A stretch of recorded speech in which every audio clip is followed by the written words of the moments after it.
we are going to preview the matches that will be played over the weekend in the CAF Champions. Don't forget, this is the weekend for the African football, the biggest club competition on the Black continent. Started yesterday when Setif played a goalless draw with Esperance de Tunis. We'll be reviewing that game before we move on to the game that will be played today. The likes of Petro, Atletco de Luanda will be playing at home against Mamelodi Sundowns, Masandawa. And don't forget, Nadi El Ahly, the record winners of the African Champions League, will also be playing against Raja Athletic Club or Raja Casablanca. So with these matches, Wydad also taking on CR Belouizdad, making sure that you get to know of the things, of the happening, of the record, statistics, and everything of those games. So please, if you haven't yet subscribed to this channel, kindly press the subscription button. Then you click on the bell that will be appearing on the screen. So in case of any new video, you'll be notified and you'll not be left out of our subsequent shows. So please, as I was saying, kindly do us a favor by subscribing to the channel. Without wasting my time, let's start the show from yesterday's games that was played at the Algerian capital. So yesterday the tournament started with Setif playing a goalless draw with Esperance de Tunis. Don't forget, as Setif was coming into the game, they were from the backdrop of losing their last 4 matches. Things hadn't gone over well for Setif in the last month or so. So they were trying to bounce back from all those turbulences, from all those things that they were going through. So when they were playing at home against Esperance, a team that's on form, a team that's trying to reclaim their lost glory, a team that won back-to-back African Champions League. So having gone down the periphery and coming up again, trying to get to the semi-final, eventually reclaim their title that they lost to Nadi El Ahly. They went, but they couldn't win the game over there, and the game ended goalless over. Don't forget, this season in the Champions League, Esperance de Tunis, having played 7 matches, yesterday's game included, they've won 4, drawn 3, and they've lost nothing in the group stage. As a matter of fact, in the group stages of the Champions League, Esperance won 4 of their matches in the group stage, drawing 2, losing none of the match, and they scored 12 goals, conceded just 2 goals. So they had a difference of +10, and they had 14 points from their goals in Group C, which included the likes of CR Belouizdad, Etoile du Sahel, and Joanine Galaxy. So that was the record of Esperance coming into the game against Etente Setifien. But Setif did well, and they were able to make sure they would shut up and do everything so that they would not be able to concede a goal, although they were playing at home. But as I was saying, their form guy coming to this game wasn't something to write home about. So they got a drawn game over this African football, and things are changing. Gone are the days that when you are playing at home, it means you win at all costs. Now you can even sit at home and you'll be defeated by the opponent. So the fact that the team drew their game doesn't mean that's the end of the world. The team, they were in the Group B with the likes of Raja Casablanca, Amazulu of South Africa, Horoya Athletic Club of Guinea, and they had 9 points, the lowest total of points that a team got in this year's knockout stage. But they qualified, and that was the most important thing. In their 6 matches in the group stages, they won 3, they drew none of their matches and lost 3. So out of the 3 matches that they played, they made sure at home they won all their matches and they lost the remaining 3, scoring about some 6 goals, conceding 5, adding +1. So their goal tally and everything wasn't very good, but they drew their game yesterday. Now the second leg is awaiting them. Let's see what will happen all the way in Tunis against Esperance Sportif. Then we move on to the other games that we're playing on today. That is the 16th day of April 2020. Don't forget, as I was saying, we have the likes of Nadi El Ahly. So let's go to Egypt and preview that game. Al Ahly are coming into this game with not the best of form. Don't forget, for the past 2 years, the Champions League had gone to Egypt and none other club than Nadi El Ahly. Just last year, they won Al Ashir. That's their 10th African Champions League under Petro Mosimane. Since he came into the team from Mamelodi Sundowns, it has been success upon success upon success. He has been channeled down the success, and things have been going on well for Petro and his boys in the Egyptian Premier League and the African Champions League. But this time around, things are not going on well, both at home and continental level. In the Egyptian Premier League, they are trailing Zamalek by a point, although they have played 2 matches less. Zamalek having played 14 matches. And looking at Nadi El Ahly, who have played 12 matches and they have 31 points as against 32 of Zamalek, so it means they can plow back. But their last game that they played in the league, they lost against Al Masry. Despite fielding the likes of Mahmoud Afshar Magdi, they had Mohamed Sharif, their top scorer. They had Percy Tau, Jose Louis Mekession played, Yasser Ibrahim, Ayman Ashraf, Mohamed El Shanawi being goal post, Aliou Dian, Amr El Sulaya. With all these players, they couldn't defeat Al Masry, although they played the game away. So coming into this game and look at the fact that this season, they lost at home in the Champions League against the team from South Africa, that's Mamelodi Sundowns. Something that hadn't happened before for Nadi El Ahly to lose at home against Sundowns, or something that hadn't happened before. But this year it happened under Petro Mosimane. So they ended the group stages with some 10 points, trailing Mamelodi Sundowns with about 6 points. So looking at a group that they were in a group with Sundowns, the 2 Sudanese clubs, that's Al Hilal, Omdurman, and Al Merrikh. So in this group, they had just 10 points, trailing, as I was saying earlier, Sundowns with 16 points. They lost 2 matches, they drew 1, and they won 3 of their matches, scoring 7 goals, conceding 5. So it means their goal tally is not even high.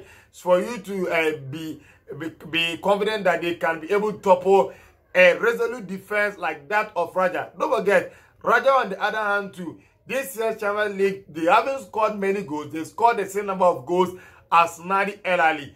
They've scored 7 goals, same as Nadi El Ahly. But where Raja Athletic Club come into this game with a lot of confidence, with a lot of morale booster and everything, is that they've considered just 2 goals. So what it means that having considered just 2 goals, coming into this game and looking at the fact that the defense of Nadi El Ahly is not as strong as it was in yesteryears.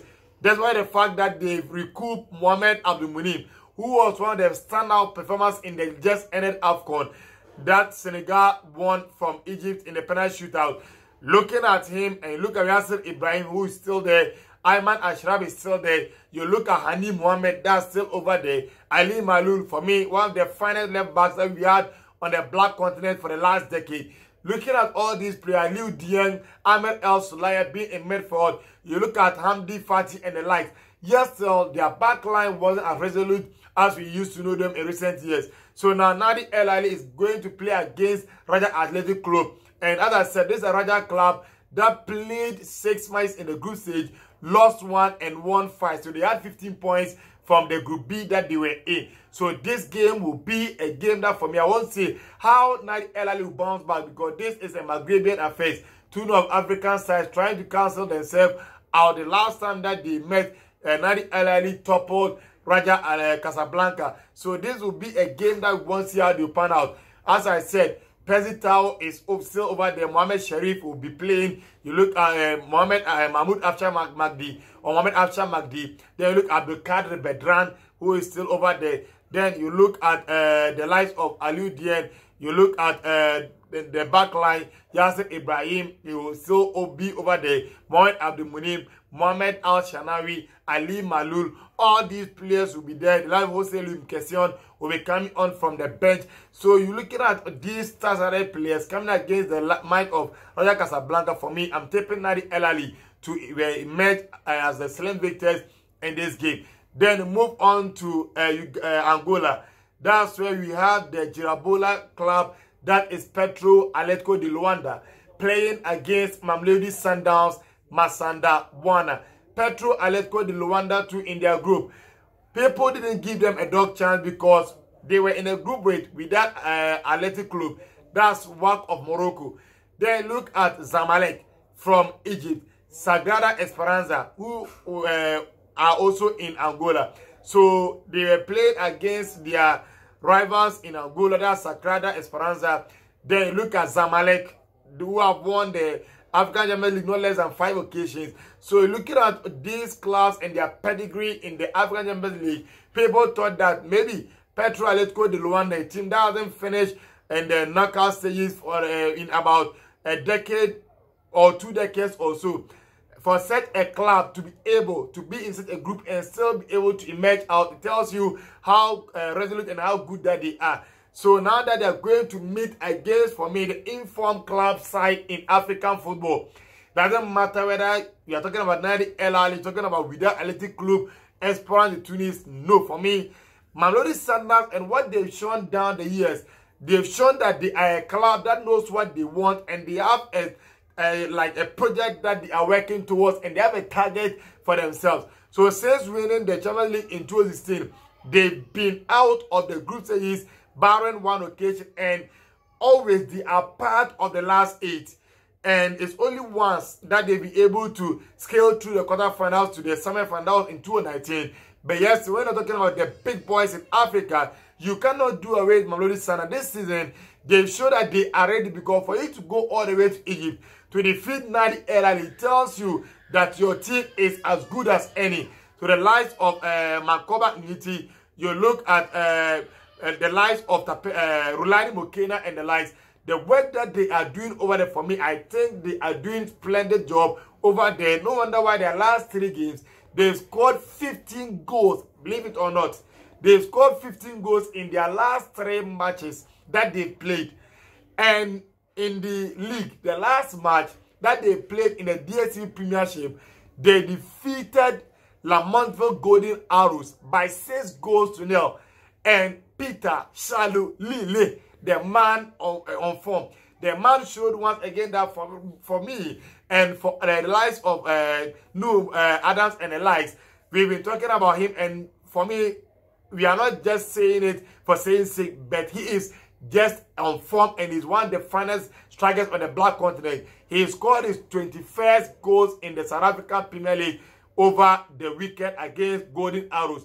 So coming into this game against Petro Atletico de Luanda, who also won their last game in the Girobola, that's the league in Angola, by 3-0. So it means these 2 teams are coming into this game from the backdrop of having won their last league game. But as I said, this is a Sundowns team that is bringing with confidence. Even when they played against America in the last game, they made sure that they won that game by 3-0 with their French players. They played the game without Temba Zwane. They played without Peter Shalulile. They played without Dennis Onyango or Kennedy Mwine. The back line, you look at the likes of Brian Onyango Mandela, all these players were rested. But just still, Domingo, you look at Kabinga, you look at the back line, Musa Lebusa, who hasn't been getting minutes of recent times, being over there, and they kept a clean sheet, and Kermit Romeo Erasmus coming from the bench to score a goal. So looking at this Sundowns side, things are working well for them, either with the French side or with the starters. So Peter Shalulile will be in this game, Temba Zwane will be, Kennedy Mwine will be in the game, Laila Kai will be there, Brian Onyango Mandela will also be there. For me, this is a game that for me, although Sundowns will be playing away, but I'm going in for Sundowns to have a double chance. It's either they come out of this game with a win or a draw. I don't see Mamelodi Sundowns losing this game against Petro Atletico de Luanda. Then we move on to the last quarter-final game. That's CR Belouizdad against Mamelodi, against Wydad Athletic Club. CR Belouizdad against Wydad Athletic Club. And looking at Wydad, they've always been among the big boys. Since the last 7th edition of this competition, they've always been among the big boys. This season too is no different.